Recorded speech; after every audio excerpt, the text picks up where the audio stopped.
The letter will alert all San Diego residents to a city council vote next month on a plan for a big increase in water rates. The 5-step plan would result in a 41% rate increase through July 2019.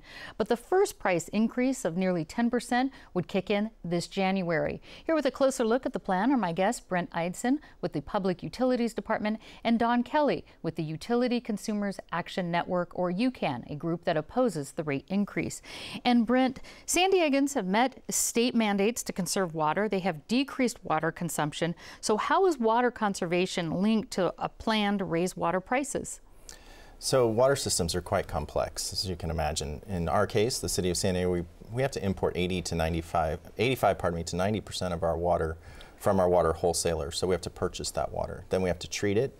We have to distribute it through our systems. And so there is a nexus to how much water is used, to how much the charges are, but there's also a considerable amount of what we call fixed charges. Those are the charges that water agencies like ourselves incur whether we serve a drop of water or not. And so that really changes the dynamic of how water bills are received from the customer, because we have to build for that infrastructure.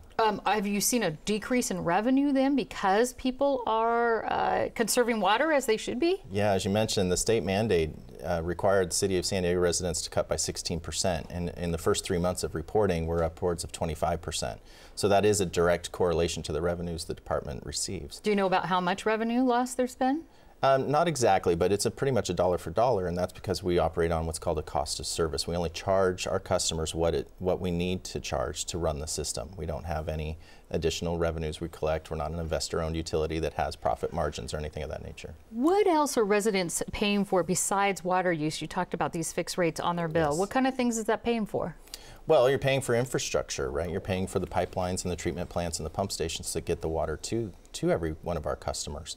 You're paying for the billing and the meter readers, and those are smaller percentages, of course. The large dollar amounts is our infrastructure and our water purchases. And Don, UCAN is opposed to this proposed rate increase. How come? We're worried about sticker shock. They're proposing a 10% increase, or 9.8% increase in January. And then they're proposing another almost 7% increase in July. So within the next 9 months, customers are going to be getting a 17% increase in rates.